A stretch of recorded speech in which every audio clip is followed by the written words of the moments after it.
Bonjour, bonjour et bienvenue dans cette nouvelle vidéo. J'espère que vous allez bien. Aujourd'hui, j'ai envie de vous partager la recette de mes coca fritas. Je vous en avais déjà parlé dans une vidéo précédente quand on était allé en randonnée au lac d'Alos. Demain, on va faire du canoë, donc j'ai envie de porter des coca fritas pour le repas de midi.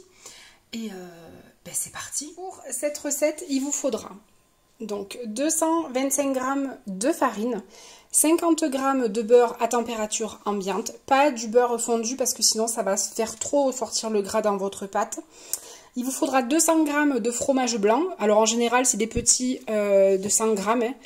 Voilà, ça fait 100 g chacun, donc 200 g, un peu de sel, moi je vais saler la moitié, je vais saler que ce pour Émeric, et de l'eau. Alors il faut 10 centilitres d'eau, donc 100 ml. La dernière fois, mes fromages blancs contenaient un peu trop de petit lait. Et du coup, j'ai pas eu besoin de rajouter l'eau. Après, ça dépend, la farine, ça dépend de l'absorption un petit peu de la pâte. Je l'ai prévu, mais je sais pas si je la mettrai. Donc je vais commencer par verser ma farine dans mon saladier. Je vais faire un petit puits. Et je vais y ajouter mes fromages blancs. Donc celui-là, il n'a pas de petit lait. Il est vraiment,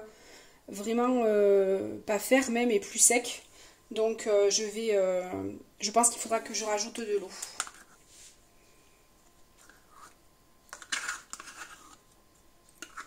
Je vais ensuite commencer à mélanger avec la farine.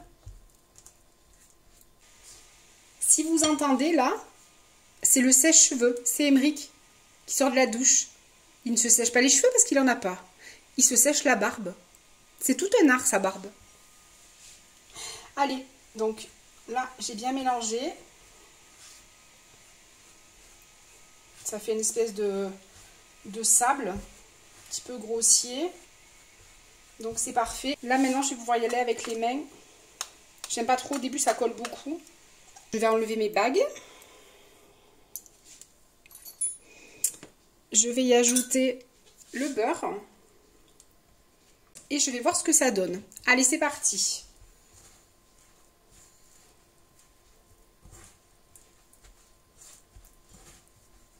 Voilà, ça se colle, voilà, mais ça colle un petit peu moins quand même.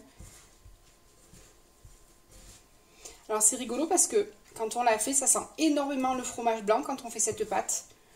Et on se dit, oh là là, le goût que ça va avoir, c'est quand même assez... Et bien finalement, ça n'a pas du tout le goût de fromage blanc. Et c'est vraiment agréable. C'est une pâte qui se travaille très bien. Et c'est une pâte que je fais autant en pâte à tarte que pour faire des chaussons, pour faire des choses comme ça. Voilà, donc encore pareil, comme l'autre fois, il n'y aura pas besoin de rajouter de l'eau. Vraiment, c'est pas la peine. Voilà, donc j'ai bien raclé. Je vais récupérer la farine. Et puis je vais en faire une boule que je vais conserver au réfrigérateur une bonne heure quand même. Il faut la laisser un petit peu reposer. Et elle se travaillera. Elle n'est pas élastique, elle n'est pas... J'aime beaucoup cette pâte. Alors, ce que je vais faire, c'est que je vais la partager en deux. Parce que vous savez que j'ai un régime sans sel. Donc, hop. Je vais faire celle d'Émeric. Je vais rajouter un petit peu de sel.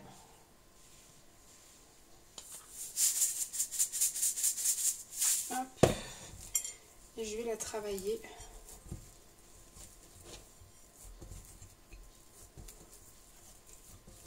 Voilà, elle recolle encore, mais c'est normal, hein. On va ramasser bien la farine qu'il y a dans le plat. Voilà. Donc ça, c'est celle à Émeric. Donc ça, c'est la mienne. Je vais la mettre hop, dans le film.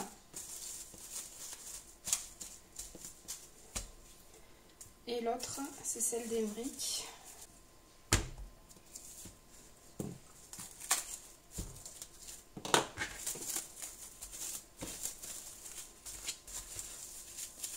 Et donc j'ai mis la mienne dans mes bols, puisque c'est mes bols pour le petit déjeuner. Donc je me rappellerai que c'est la mienne. Et ça, c'est celle d'Emery qui est salée. Et ça part petite heure au frais. Alors, je vais couper mes poivrons. Moi, je les coupe en lamelles. Hein. Je trouve que je vais quand même les recouper en deux. Parce qu'après, dans le chausson...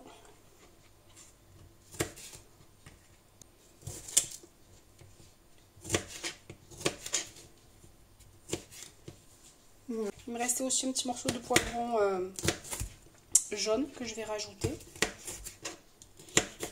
J'ai acheté les échalotes, elles sont un peu grosses, mais je vais mettre une échalote parce que j'aime bien moi quand les oignons, les échalotes, l'ail, j'en mettrai de partout. Ça c'est quelque chose que j'adore. Allez.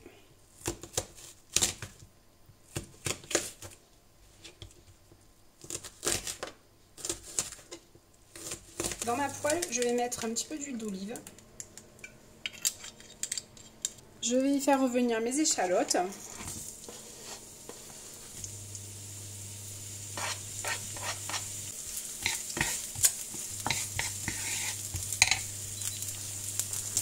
J'ai mis à peu près la valeur d'un poivron et demi. J'ai pas mis beaucoup parce que ça va me faire à peu près 2 chaussons, je pense.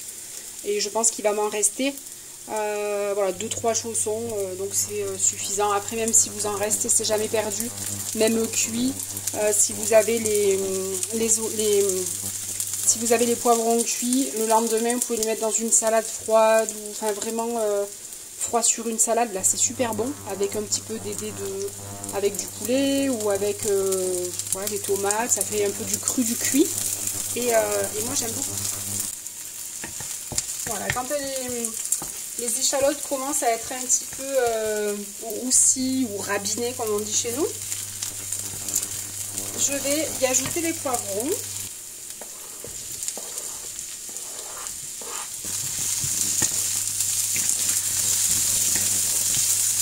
Je vais baisser la puissance et je vais couvrir et laisser un petit moment cuisson moyenne. Hein. Je vais y ajouter une feuille de laurier.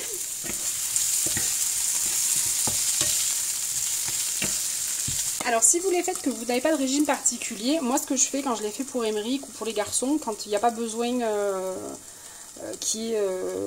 faire attention au sel, je rajoute ça, c'est des épices, sweet chicken seasoning, mélange épices et sel, c'est en fait du sel aux épices, et du coup pour moi j'évite d'en mettre, mais ça donne, j'ai goûté déjà et ça donne un super bon goût. Il y a différents assaisonnements. Moi, mais il est pas mal celui-là. J'aime bien.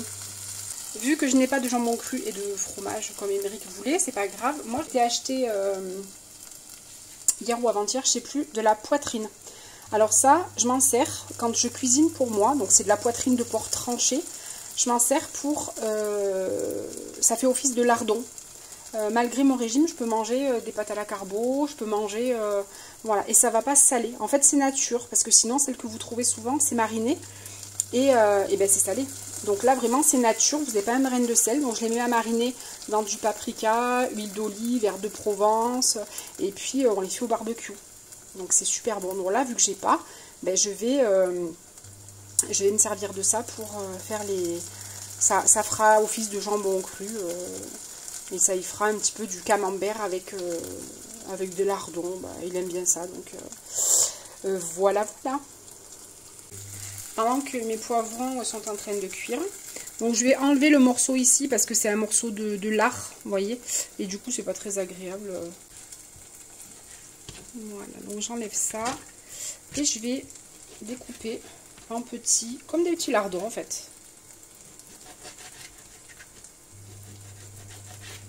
Bon, ça sera plus épais, plus gros, mais c'est pas grave. Hein.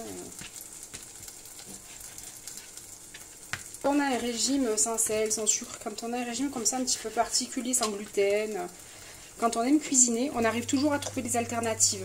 Et c'est ce qui est important, de se faire plaisir. Parce que si on mange du poisson bouilli avec des légumes à longueur de journée, de semaine, ben on ne tient pas le coup. Et c'est comme ça qu'on craque et qu'on fait des excès. Alors il m'arrive de faire des excès, hein, je vous rassure. Même en aimant cuisiner, forcément. Mais c'est vraiment important de cuisiner, vraiment. Et donc là, la poitrine comme ça va me faire office de lardon. Donc bien sûr pas salé. La vie claire, je trouve de la moutarde sans sel. Je trouve aussi de la mayonnaise sans sel. On trouve également des petits bouillons cubes sans sel. Et vraiment on arrive à manger quasiment normalement, mais en cuisinant tout simplement. Voilà, et ça c'est quand même important de se faire plaisir. Et là normalement sous peu je devrais commencer à suivre un régime au centre d'hémodialyse. Je suis suivie dans un centre d'hémodialyse. Je ne suis pas dialysée, loin de là, hein. J'ai juste un traitement à vie. Et pour éviter justement que mes reins ne s'abîment plus, je dois commencer un suivi diététique. Donc là, ça va être mieux parce qu'au moins je serai suivie, parce que quand on n'est pas suivi, on fait un petit peu n'importe quoi des fois. Alors que quand on est suivi, il faut être quand même un petit peu plus raisonnable. Ce que j'ai du mal à faire des fois. Vraiment. Je vais mettre ma poitrine. Donc je ne vais pas rajouter de matière grasse parce que c'est déjà assez gras.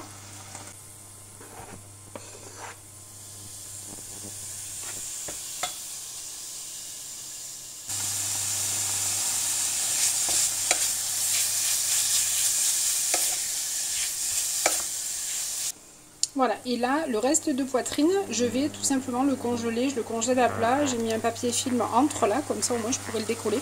Et me servir juste du nombre de tranches que je veux.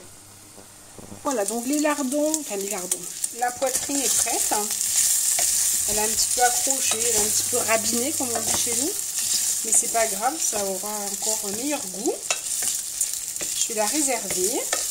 Je vais commencer à faire la soie Emmerich.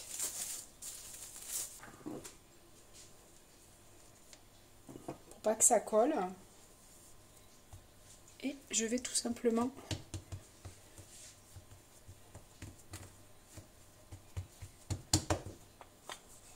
abaisser ma pâte avec mon rouleau. Et vous pouvez voir que c'est une pâte qui se fait quand même relativement bien.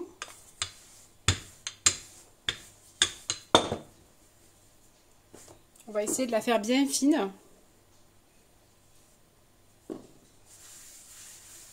Alors moi là je fais pas de tour. Après vous pouvez très bien faire des tours, hein, ça je vous l'ai dit.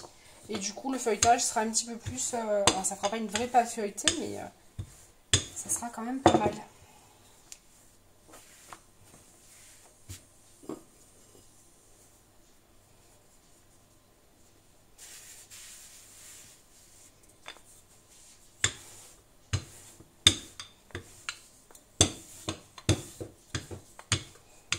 Alors, on a un bol pour faire l'emporte-pièce.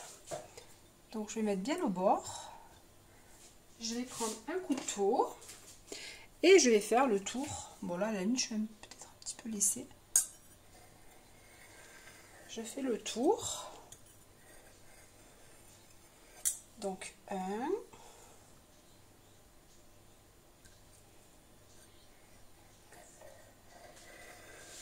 2, 3,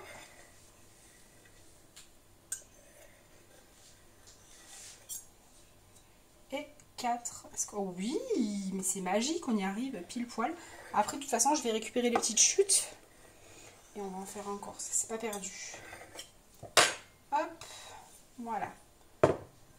Donc, maintenant, je vais enlever les chutes des côtés. Je vais les réserver dans mon bol.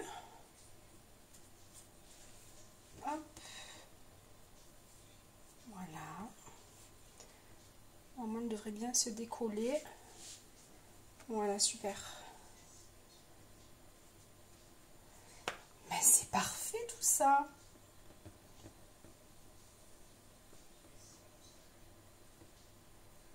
Voilà. Donc maintenant, je vais mettre quelques morceaux.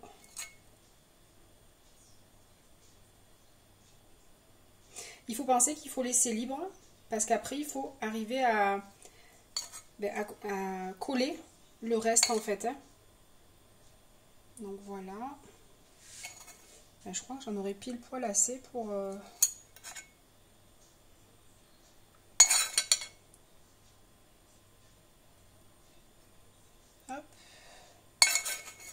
Ben voilà, 2 tranches de poitrine, ça fait à peu près pour 4 petits chaussons. Je vais ajouter sur le dessus une petite lamelle.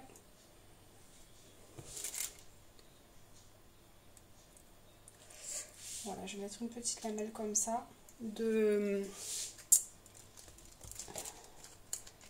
Alors là c'est du cœur de lion. Après vous mettez ce que vous voulez. Vous pouvez mettre du comté. Vous pouvez mettre là, c'est vraiment avec ce que j'ai dans mon frigo. Vous savez que moi je fonctionne comme ça. Je ne vais pas les racheter pour faire. Je m'adapte. Et je fais autrement. Je cuisine avec des restes. Je trouve que c'est pas mal. Voilà. Donc comme ça. Et rajouter un chouïa de sel au... Hop. Et hop. Avec un petit pinceau et de l'eau, je vais passer sur les côtés.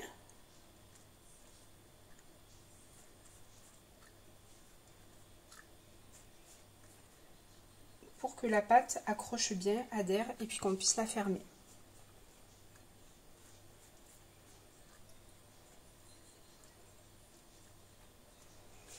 Alors, maintenant, je vais ajouter un petit peu du thym.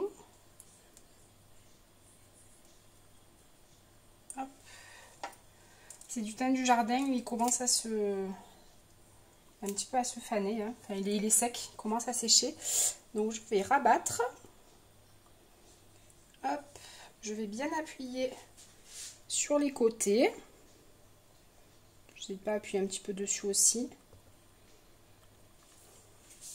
Avec une fourchette, je vais faire le tour pour faire les petits traits.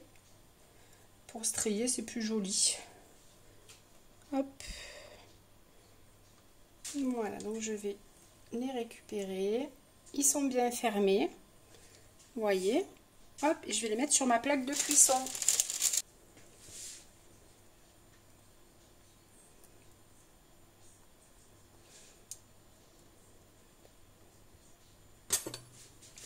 Je vais strier. Ça permet aussi de bien fermer le chausson. Alors je vous dis que il se peut que le chausson au fromage, ça s'échappe un petit peu. Ça peut arriver. Mais bon, c'est pas bien grave.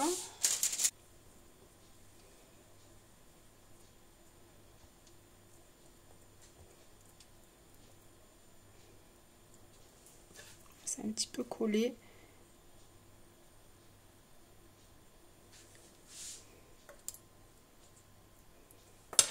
Hop.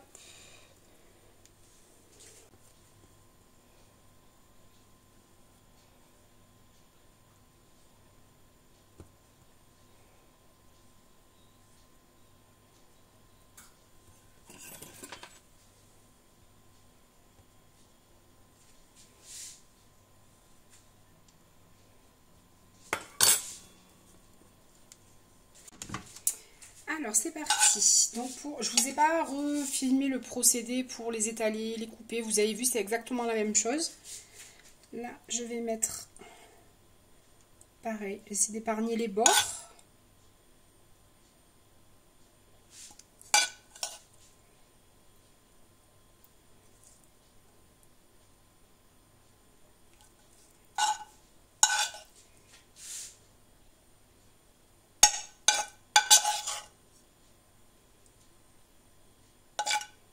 Et après, vous pouvez vraiment faire ce que vous voulez. Hein, pour mettre de la saucisse, vous pouvez mettre du fromage. Après, c'est vraiment à vous de choisir votre garniture. Je fais le tour.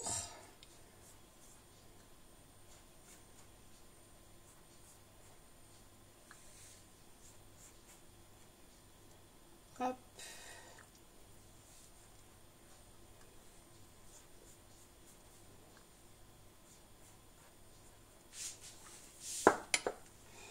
Allez, c'est reparti. Donc on va hop, appuyer.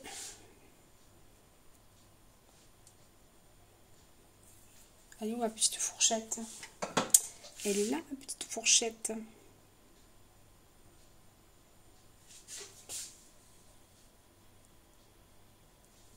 Allez, je vais mettre un petit peu d'œuf sur le dessus.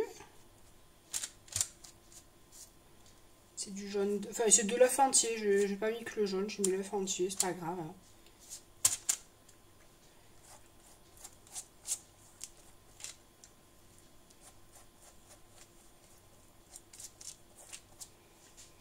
Ça plaît toujours quand je les fais, ces petits chaussons. C'est vraiment... Et après, vous les garnissez. C'est hyper vite fait, vous avez vu. Puis après, vous les garnissez à ce que vous voulez. Il y a une petite herbe de Provence qui est restée coincée. Vous les garnissez à ce que vous voulez.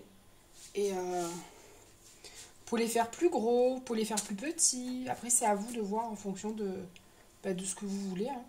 Alors, ceux d'Emery qui sont un petit peu plus pointus, parce qu'il y a la viande dedans. C'est un petit peu plus dur.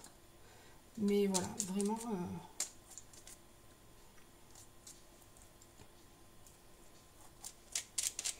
Voilà. Mettre du sésame sur ce d'Emeric, un petit peu. Ça fait joli. Voilà.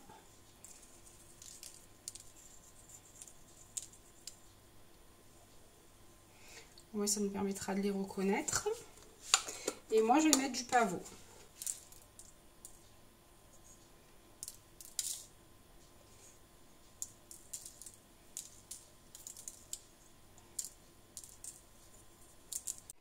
Voilà, donc je vais enfourner à 180-200 degrés à peu près, on va dire entre 20 et 30 minutes, ça dépend vraiment les fours. Vous surveillez de toute façon, et puis quand il commence à être bien coloré, c'est que c'est cuit. Vous regarderez aussi sur le dessous, je vous montrerai pour savoir si c'est bien cuit. Et puis voilà, allez c'est parti au four. Voilà, ça y est, les chaussons sont cuits. Donc vous voyez quand vous les retournez, vous voyez que dessous c'est bien... Vous entendez, donc c'est bien cuit. Donc c'est parfait. Voilà notre petit encas pour demain midi. Voilà, j'espère que cette petite recette vous a plu. Vous avez vu, c'est une recette toute simple et avec simplement un peu de farine, un peu de fromage blanc, du beurre, un peu de sel. On arrive à faire des chaussons tout à fait appétissants. Donc avec la pâte que je vous ai donnée, vous avez vu, on arrive à faire quand même une bonne dizaine, voire 12 chaussons selon la grosseur. Voilà, j'espère que cette recette vous aura plu. Je vous souhaite une très bonne soirée et je vous dis à très vite dans une prochaine vidéo. Alors, très contente de mes petits chaussons. Ils sont excellents. Donc, très contente. Et ceux d'Emeric aussi, ils sont pas mauvais, il est content. Donc